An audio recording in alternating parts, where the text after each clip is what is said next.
Welcome back. You're watching Business Morning on Channels Television. It's the first edition for the week and the month of November, and we're focusing on issues in Nigeria's aviation industry. I've got an operator here with me in the studio. He's also the chairman, Air Peace Airlines, Mr.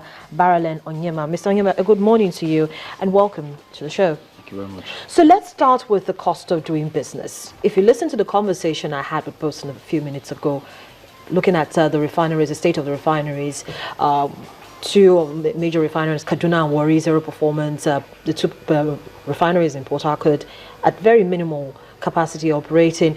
And we're talking about how airlines, are able to access the very critical basic for moving, and that's fuel. Well, experts will tell you that fuel takes about 45% or 40% of, between 40 to 45% of your cost, the cost of running your airline operations. But in Nigeria, I disagree. Fuel takes over 65% to 70% of your cost, of operations. Why did I say so? All over the world, aviation fuel, crude oil prices have tumbled downwards. But here in Nigeria, you find that it has tripled. The cost of acquiring the finished product has tripled, either because of dollar or importation issues, or So airlines in Nigeria are just going through hell. It's a hellish period trying to do business in this country this time. I mean, in aviation. So what does that portend for us? A lot of people are talking about the airlines not doing well, but people have forgotten the challenges we are going through, especially the aviation fuel thing. So it is not easy for the airlines at all. So government has got to do something about it, either by way of, in fact, allowing them to import their own fuel. That's for the airlines. For the airlines. Either allowing them to import their own fuel or giving some incentives to those who are doing the business now. Because you need the transport sector. You need the transport sector to drive the economy. If the transport sector is not well, taken care of, or the incentives are not there, it's going to affect the economy in the long run.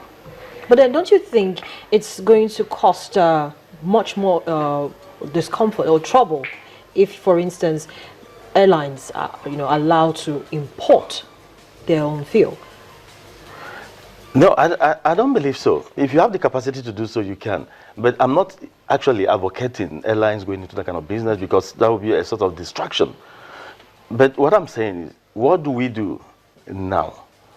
All over the world, for example, if you want to buy the classic planes, you can't even get them to buy anymore. Those are very rugged aircraft. But why did people jettison them in the first place? Because of their fuel consumption only, but they're very rugged. Now, the American airlines have gone into the market. They've picked up all the Boeing classics because they are workhorses.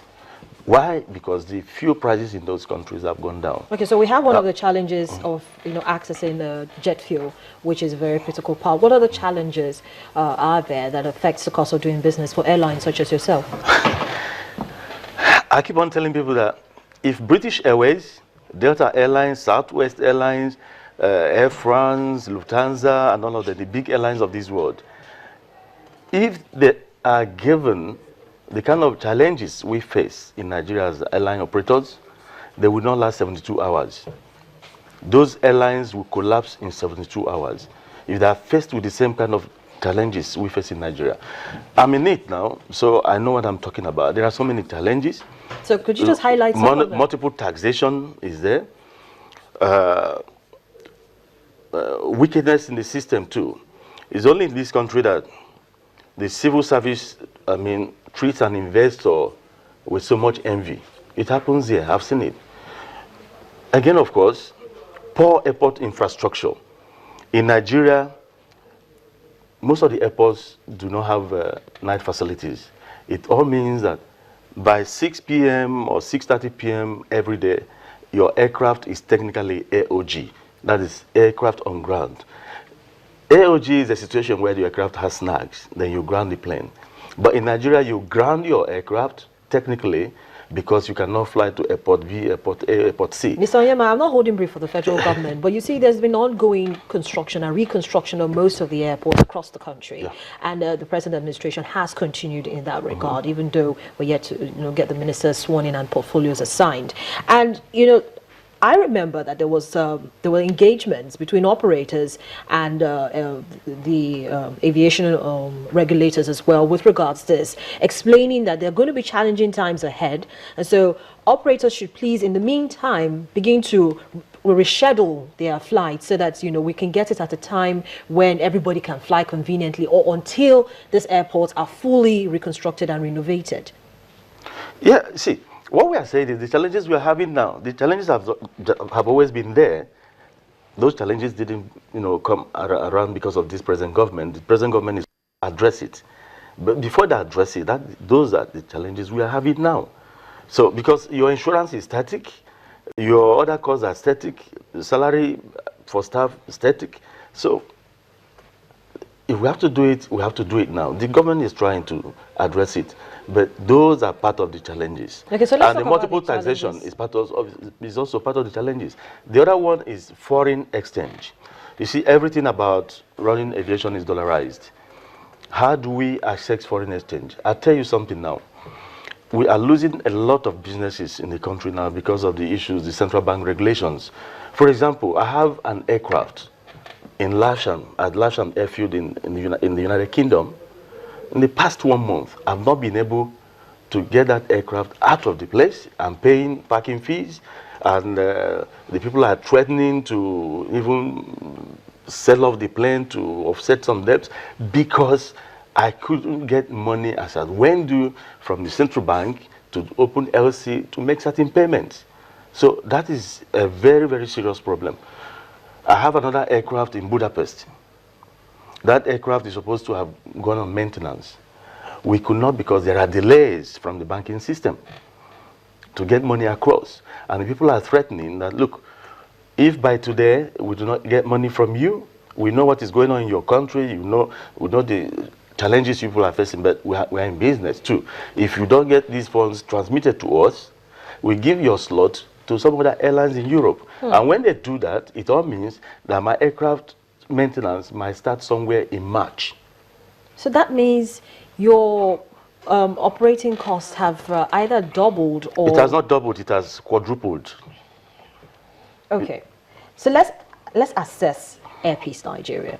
Based on all the challenges that you've listed, talk to us about how your books are looking like. Do you have less customers because you don't have enough planes to fly?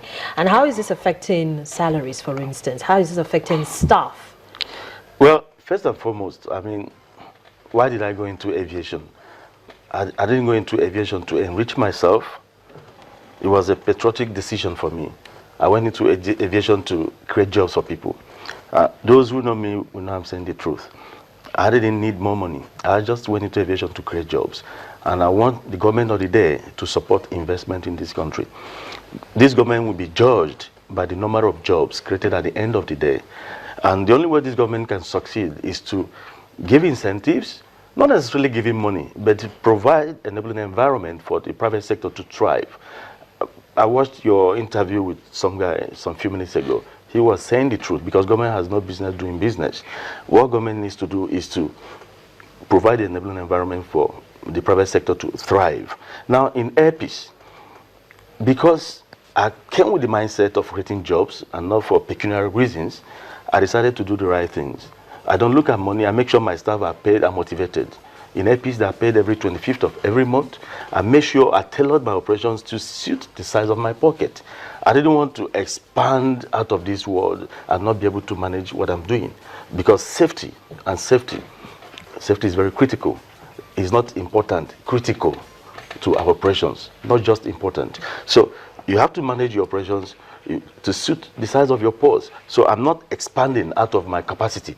That is why APC is doing what APC is doing. Like, we have already revolutionized the way commercial flight operations are done in the country. A lot of people have even won 3 awards on that 24 months. We've brought in on-time departure, and we've challenged the big boys. We are making everybody to sit up, and that was my promise. In everything I do, I've always brought about change. Not only what I did in the Niger Delta.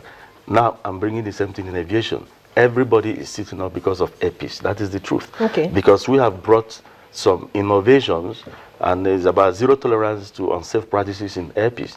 You mentioned, sorry, when you started this conversation, you mentioned that some of your planes are, still abroad and they are not able to come in. So the ones you have on ground, how regularly is maintenance done? Because aircraft management is really very important, especially since you have a lot of customers, needing the service. Yeah, we started with 7 aircraft, and under 8 months we've added 4 more, thanks to my bank.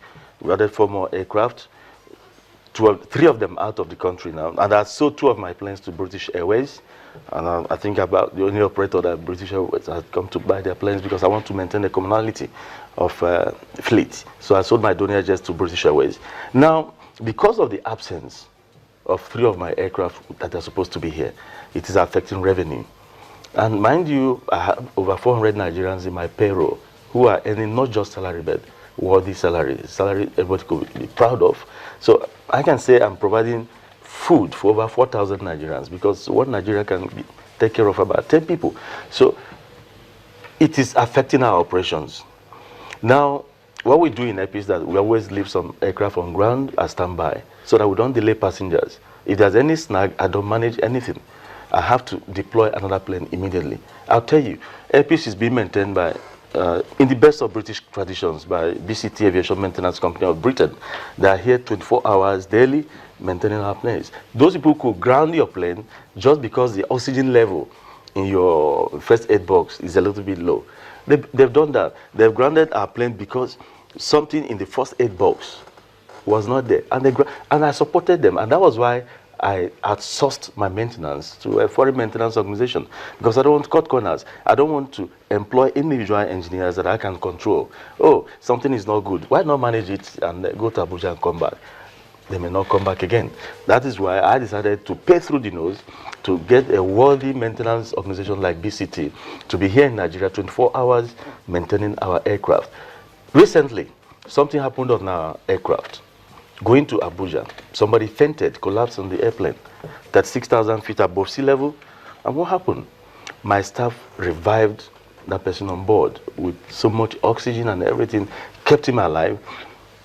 They radioed Abuja. When the plane landed, everything was provided. The guy is alive today. Assuming the oxygen level in that first aid box was low, what could have happened? So it's not about the aircraft or alone. So we need a lot of incentives. I'm not asking government for money, but the central bank and government should find a way of making airlines assess single-digit interest rates. So we're going to focus on that when we come back in just a moment. Let's catch our breath and we'll come back and continue the conversation. The conversation with Mr. Baralen Onyema, Chairman, Airpeace Airlines, continues after this. Please join us again.